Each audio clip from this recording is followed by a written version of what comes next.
السلام علیکم۔ پچھلے حصے میں بتایا جا چکا کہ کیسے موبی جو خاتون تھی اس نے فخر جو مصری فوج کا کماندار تھا اس کو کس طرح خیمے میں لے آئی، اپنے ساتھیوں کے ساتھ وہاں بٹھا کے اس کو قہوہ بنا کے دیا جس میں حشیش کا نشہ تھا۔ اب فخر پہ وہ نشہ طاری ہو چکا تھا جسے وہ نشہ نہیں سمجھ رہا تھا، وہ اپنے آپ کو بادشاہ کی طرح سمجھ رہا تھا اور اس کو جو موبی ہے وہ بہت حسین نظر آ رہی تھی۔ اس نے موبی کو کہا اگر تم چاہو تو میں تمہیں پناہ میں لے لیتا ہوں۔ نہیں، موبی نے ایکٹنگ کی۔ اس نے کہا تم بھی میرے ساتھ شیطان والا سلوک کرو گے جیسے سلطان نے کیا ہے، تم مجھے خیمے میں لے جاؤ گے، پھر میں تمہارے سلطان کے قبضے میں آ جاؤں گی۔ ہم تو اب دوسری 6 لڑکیوں کو بھی بچانے کا سوچ رہے ہیں، ایک تاجر نے کہا۔ ہم ان کی عزت بچانا چاہتے تھے مگر ہم سے بھول ہوئی۔ فخر المصری کی نگاہیں لڑکی پہ جمی ہوئی تھیں، اس نے اتنی خوبصورت لڑکی کبھی نہیں دیکھی تھی۔ اسے سمجھ نہیں آ رہی تھی وہ سب جھوٹ بولا جا رہا ہے۔ کرسٹوفر نے پوچھا تم عرب سے آئے ہو یا مصری ہو؟ مصری ہوں، میں 2 جنگیں لڑ چکا ہوں اس لیے مجھے عہدہ دیا گیا ہے۔ سوڈانی فوج کہاں ہے جس کا سالار ناجی ہے؟ اس فوج کا ایک سپاہی بھی ہمارے ساتھ نہیں آیا۔ جانتے ہو ایسا کیوں ہوا ہے؟ کرسٹوفر نے کہا سوڈانیوں نے صلاح الدین ایوبی کی کمان کو تسلیم ہی نہیں کیا، وہ فوج اپنے آپ کو آزاد سمجھتی ہے۔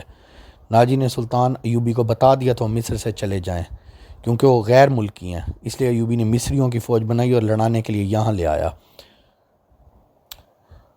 اس نے تم لوگوں کو شرافت اور نیکی کا جھانسا دیا اور خود عیش کر رہا ہے، اور تمہیں مال غنیمت ملا ہے، اگر تمہیں ملا بھی تو سونے چاندی کے 2 ٹکڑے۔ صلیبیوں کے جہازوں میں بے بہا خزانہ سلطان ایوبی کے ہاتھ آیا ہے، راتوں رات وہ خزانہ اس نے قاہرہ روانہ کر دیا، پھر دمشق اور بغداد چلا جائے گا اور تم سب یہاں غلام بن کے رہ جاؤ گے۔ اس عیسائی کی ایک ایک بات فخر المصری کے دل میں اترتی جا رہی تھی۔ اثر باتوں کا کم، موبی کے حسن اور حشیش کے نشے کا زیادہ تھا۔ عیسائیوں نے یہ حربہ حسن بن صبا کے حشیشین سے سیکھا تھا۔ موبی کو تو بالکل توقع نہیں تھی کہ ایک مصری اس کے تعاقب میں آئے گا اور ان کا کام آسان ہو جائے گا۔ فخر کو مصر کی زبان کے علاوہ کوئی زبان نہیں آتی تھی۔ موبی نے اپنے 5 ساتھیوں کو بتانا شروع کر دیا کہ رابن زخمی ہونے کے بہانے زخمیوں کے خیمے میں پڑا ہے۔ اس نے کہا ناجی سے مل کے معلوم کرو بغاوت کیوں نہیں ہوئی۔ تو وہ فخر پوچھنے لگا یہ کیا کہہ رہی ہے؟ ایک نے کہا یہ کہہ رہی ہے کہ اگر تم صلاح الدین ایوبی کی فوج میں نہ ہوتے تو یہ تمہارے ساتھ شادی کر لیتی۔ یہ مسلمان ہونے کو تیار ہے لیکن کہتی ہے مجھ سے مسلمانوں پہ کوئی بھروسہ نہیں۔ فخر نے بے تابی سے لڑکی کا بازو پکڑا اور اپنی گھسیٹ کے کہا اگر بادشاہ ہوتا تو خدا کی قسم تمہاری خاطر تخت و تاج قربان کر دیتا، اگر شرط یہی ہے کہ میں صلاح الدین ایوبی کی دی ہوئی تلوار پھینک دوں تو یہ لو۔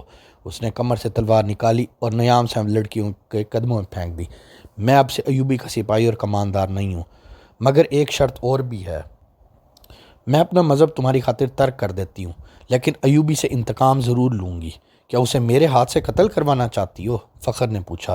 لڑکی نے اپنے آدمیوں کی طرف دیکھا، سب نے ایک دوسرے کو دیکھا، آخر کرسٹوفر بولا جو ایک عربی کے بھیس میں تھا ایک صلاح الدین ایوبی نہ رہا تو کیا فرق پڑے گا، ایک اور سلطان آ جائے گا۔ تم ایک کام کرو، سوڈانیوں کے سالار ناجی کے پاس پہنچو اور یہ لڑکی اس کے سامنے کر کے اسے بتاؤ سلطان صلاح الدین ایوبی اصل میں کیا ہے اور اس کے ارادے کیا ہیں۔ ان لوگوں کو یہ علم تھا کہ ناجی کا صلیبیوں کے ساتھ رابطہ ہے اور موبی اس کے ساتھ بات کرے گی، مگر انہیں یہ علم نہیں تھا ناجی اور اس کے سالار خفیہ طریقے سے مروائے جا چکے ہیں۔ اس تک لڑکی کو ہی جانا تھا، اس کا اکیلے جانا ممکن نہیں تھا۔ اتفاق سے انہیں فخر المصری مل گیا، لہٰذا اسی کو استعمال کرنے کا فیصلہ کیا گیا۔ یہ آدمی چونکہ سلطان ایوبی کی نظر میں آ گئے تھے اس لیے ابھی اس کی نظر میں ہی رہنا چاہتے تھے۔ اس کے علاوہ انہوں نے موبی سے سن لیا تھا کہ ان کے شعبہ جاسوسی اور تخریب کاروں کا سربراہ رابن اسی کیمپ میں ہے اور فرار ہوگا، اس لیے اسے مدد دینے کے لیے بھی وہاں موجود رہنا چاہتے تھے۔ ان کے ارادے معلوم نہیں کیا تھے۔ سلطان ایوبی پر چلایا ہوا ان کا تیر خطا گیا تو انہیں سلطان ایوبی کے سامنے لے جایا گیا تھا۔ ان کا بہروپ اور ڈرامہ کامیاب رہا لیکن ان کا مشن تباہ و برباد ہو گیا تھا، لہٰذا اب وہ بدلی ہوئی صورتحال اور جو اتفاق سے فخر المصری قابو آ گیا اس سے فائدہ اٹھانا چاہتے تھے۔ فخر المصری حسن اور حشیشین کے جال میں آ گیا تھا۔ اس نے کیمپ میں جانے کا فیصلہ کیا۔ مشورہ دیا گیا ایک اونٹ، پانی کا مشکیزہ، تھیلے میں بہت سا کھانا لے کر یہ لوگ روانہ ہو جائیں۔ ان اشیاء میں حشیش ملی ہوئی تھی، موبی کو ان کا علم تھا۔ فخر کو ایک لمبا چگا اور تاجروں والی دستار پہنا دی۔ لڑکی اونٹ پر سوار ہوئی، اس کے پیچھے فخر المصری بھی بیٹھ گیا۔ فخر گرد و پیش سے بے خبر تھا اور اپنے ماضی سے بھی بے خبر ہو گیا تھا۔ اسے صرف یہ احساس تھا کہ روح زمین پہ خوبصورت ترین لڑکی اس کے قبضے میں ہے، جس نے سلطان کو ٹھکرا کر اس کو پسند کیا ہے۔ فخر نے موبی کو دونوں بازوؤں میں لے کے اس کی پیٹھ کو اپنے سینے سے لگا لی۔ موبی نے کہا، تم عیسائی کمانداروں اور اپنے سلطان کی طرح وحشی نہیں بنو گے، میں تمہاری ملکیت ہوں، جو چاہے کرو، مگر پھر میں تم سے نفرت کروں گی۔ کہو تو میں اونٹ سے اتر جاتا ہوں، مجھے صرف یہ بتا دو تم مجھے دل سے چاہتی ہو، محض مجبوری کے عالم میری پناہ میں ہو۔ پناہ تو میں نے ان تاجروں سے بھی لے سکتی تھی، لیکن تم مجھے اتنے اچھے لگے تمہاری خاطر مذہب تک چھوڑنے پر تیار ہو گئی ہوں۔ سفر کم و بیش 5 دنوں کا تھا، لیکن فخر المصری عام راستے ہٹ کے جا رہا تھا کیونکہ بھگوڑا فوجی بھی تھا۔ موبی کو نیند آنے لگی، اس نے سر پیچھے کر کے فخر کے ساتھ لگایا اور گہری نیند سو گئی۔ اونٹ چلتا رہا، فخر جاگتا رہا۔ سلطان صلاح الدین ایوبی صبح کی نماز پڑھ کے فارغ ہوا تھا۔ دوسری طرف یہ حالات تھے۔ دربار نے اطلاع دی، علی بن سفیان آ گیا۔ سلطان دوڑ کر باہر نکلا۔ اس کے منہ سے علی بن سفیان کے سلام کے جواب سے پہلے یہ الفاظ نکلے، ادھر کی کیا خبر ہے؟ ابھی تک خیریت ہے، مگر سوڈانی لشکر میں بے اطمینانی بڑھتی جا رہی ہے۔ میں نے اس لشکر میں اپنے جو مخبر چھوڑے ہیں ان کی اطلاعات سے پتہ لگا ہے ان کے کسی ایک بھی کماندار نے قیادت سنبھالی تو بغاوت ہو جائے گی۔ صلاح الدین ایوبی اسے اپنے خیمے میں لے گیا۔ علی بن سفیان کہتا تھا، ناجی اور اس کے سرکردہ سالاروں کو تو ہم نے ختم کر دیا ہے، لیکن وہ مصری فوج کے خلاف سوڈانیوں میں نفرت کا جو زہر پھیلا گئے ہیں اس کا اثر ذرا برابر کم نہیں ہوا۔ ان کی بے اطمینانی کی دوسری وجہ ان کے سالاروں کی گمشدگی ہے۔ میں نے اپنے مخبروں کی زبانی یہ خبر مشہور کرا دی ہے کہ ان کے سالار بحیرہ روم کے محاذ پر گئے ہوئے ہیں، مگر امیر محترم مجھے شک ہوتا ہے سوڈانیوں میں شکوک اور شبہات پائے جاتے ہیں۔ جیسے انہیں علم ہو گیا ہے ان کے سالاروں کو قید کر لیا گیا اور مار بھی دیا گیا۔ اگر بغاوت ہوگی تو مصر میں ہماری جو دستے ہیں اسے دبا سکیں گے؟ ایوبی نے پوچھا، کیا وہ 50,000 تجربہ کار فوج کا مقابلہ کر سکیں گے؟ مجھے اس بات پہ شک ہے۔ مجھے یقین ہے ہماری قلیل فوج سوڈانیوں مقابلہ نہیں کر سکتی۔ علی بن سفیان نے کہا، میں ان کا بندوبست کر کے آیا ہوں۔ میں نے عالی مقام نور الدین زنگی کی طرف 2 تیز رفتار قاصد بھیجے ہیں اور پیغام بھیجا ہے مصر میں بغاوت کی فضا پیدا ہو رہی ہے اور ہم نے جو فوج تیار کی ہے وہ تھوڑی اور اس میں سے آدھی فوج محاذ پر ہے، تو ہمیں کمک بھیجی جائے۔ مجھے ادھر سے کمک ملنے کی بہت کم امید ہے۔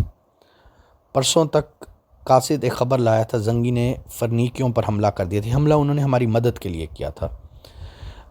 ان کے صلیبیوں کے عمرہ اور فوجی قائدین بحیرہ روم میں صلیبیوں کے اتحادی بیڑے میں تھے، تو کچھ فوج نے داخل ہو کر محترم زنگی نے ایک اور ملک پر حملہ کر کے ان کے وار تباہ کیے اور شاہ فرینک کے بہت سے علاقوں میں قبضہ کر لیا۔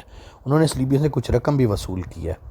سلطان زنگی کے قاصد کی زبانی، وہاں کچھ ایسے حالات معلوم ہیں جنہوں نے مجھے پریشان کر دیا۔ کیا آپ صلیبی ادھر یلغار کریں گے؟ علی بن سفیان نے پوچھا۔ مجھے صلیبیوں کی یلغار کی ذرا بھر پریشانی نہیں۔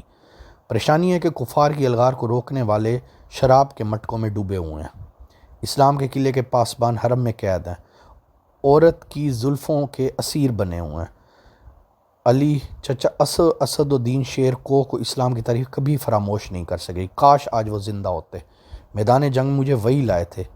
ہم نے بہت مشکل وقت دیکھے علی، میں نے چچا شیر کو کی فوج کے ہراول دستے کی بھی کمان کی، میں ان کے ساتھ صلیبیوں کے محاصرے میں 3 مہینے رہا ہوں۔ مجھے چچا شیر کو ہمیشہ سبق دیتے تھے گھبراہٹ اور خوف سے بچنا، اللہ تعالیٰ کی مدد اور رضائے الہی اور اسلام کا علم بلند رکھنا۔ میں چچا شیر کو کی کمان میں مصریوں اور صلیبیوں کی مشترکہ فوج کے خلاف بھی لڑا ہوں، اور سکندریہ میں محاصرے میں شکست میرے سر پر آ گئی تھی۔ صاف نظر آ رہا تھا ہم ہار جائیں گے۔ میرے ساتھ بالکل تھوڑے بہت سپاہی تھے۔ میرا اللہ جانتا ہے میں نے ان کے حوصلے اور جذبے کس طرح تر و تازہ رکھے اور اس شکست سے کس طرح بچے، یہ میرا اللہ جانتا ہے۔ حتیٰ کہ پھر چچا شیر کو نے حملہ آور ہو کے محاصرہ توڑا۔ تم یہ بات بھی جانتے ہو، جب غداروں نے کفار کے ساتھ مل کر مجھے شکست دینے کی کوشش کی، لیکن اللہ کی مدد سے اور چچا شیر کو کے حملے سے یہ غداروں کی جو حملہ تھا ہم نے بچا لیا۔